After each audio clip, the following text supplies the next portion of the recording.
a reminder, because we need reminders, we need reminding that everything, every energy that exists, everything in your experience, everything that appears, everything that offers itself to you through your experience, everything yearns to come home. Everything yearns to return to source. In other words, everything yearns to die in you, to come home to rest in you.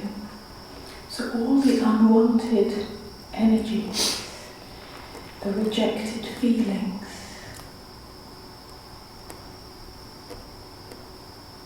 those energies, feelings that we think, we believe are tormenting us, whether it's abandonment, whether it's rejection, whether it's betrayal, whether it's fear, an unnameable fear, causeless fear, whether it's grief, whether it's heartbreak,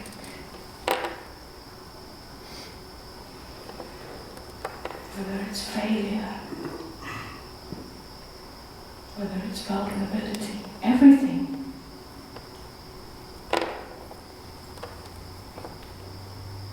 is here not to torment you, even though it may appear that way. It's here as an invitation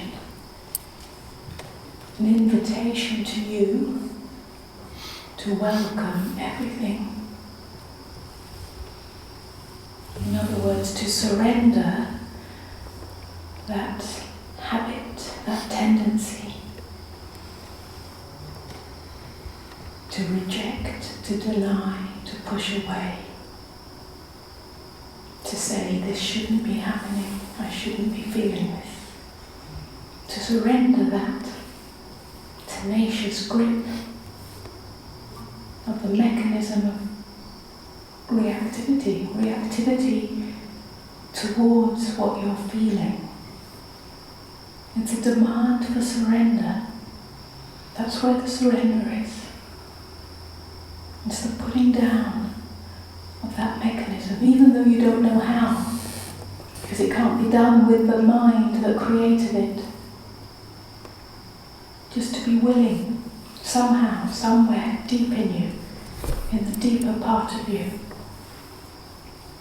So everything that appears is not only an invitation to you, an invitation to surrender, for surrender, but it's also a yearning from what appears to come home in you, to die in you.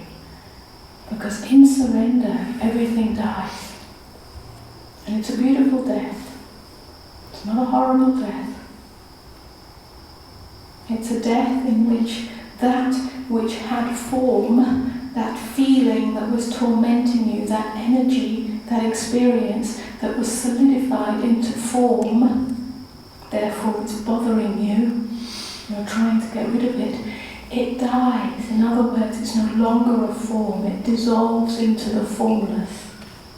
So whatever trauma, whatever trigger, whatever memory, whatever heartbreak, whatever fear, once it dies in you, it's done. That doesn't mean that you live in a feelingless place, in an untouchable place,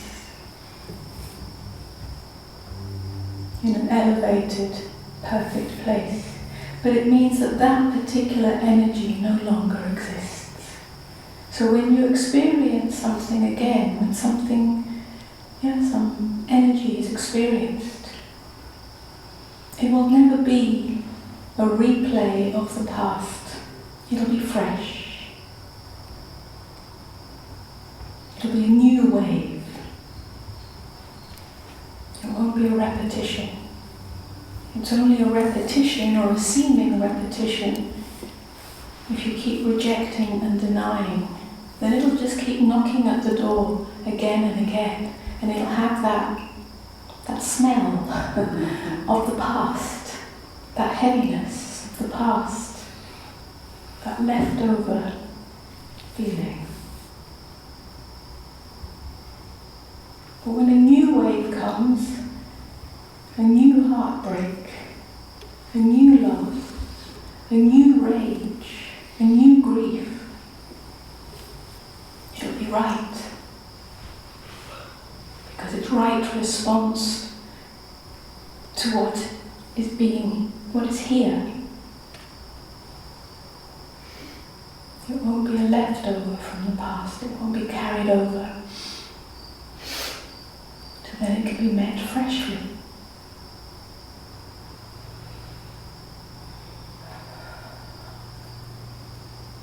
So the willingness to welcome everything, even if you don't know how. That's the beginning of surrender. Surrender of the mind's control. When I say mind, I also mean ego self. Not the mind that is a useful tool for performing a task, for communication, and so on. But the mind that has become the tormentor, the false master, that thinks it's in control. That's where willfulness is.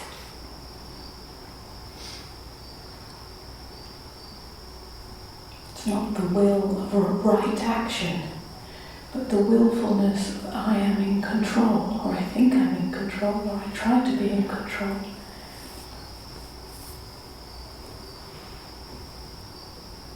So that's the beginning of mind bowing down to the deeper, you could call it mind bowing down to heart. Mind bowing down to life, mind bowing down to God. Eventually, when mind bows down enough, it will take its rightful place, not as the master, but as the servant, as that which serves truth, that which serves what is true in you. So in that sense, Tagore was right. In order to find God, you must welcome everything. In order to know God, in order to know yourself as Godness, in order to know everything as Godness, in order to know the goodness inherent in everything, in order to know that there is only one totality, one beingness, not lots of separate beings, some which are God and some which are not, some which are good and some which are not. But to know the essential goodness of everything, we must welcome everything.